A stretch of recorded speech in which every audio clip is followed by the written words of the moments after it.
natang namin mga ka-sugar dito sa 2, 3, 4, 5, 6.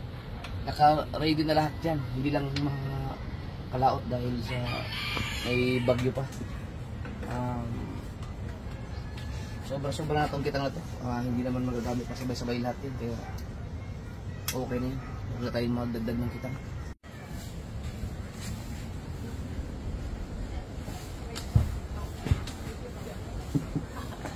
Kaya lang mga kasunod, parang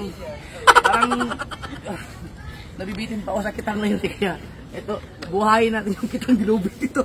Ito yung ating pinakababa. Si Roger na. Kasi siya may isang tao pala dyan. Yan. Bagong-bago yun. Kita na dito.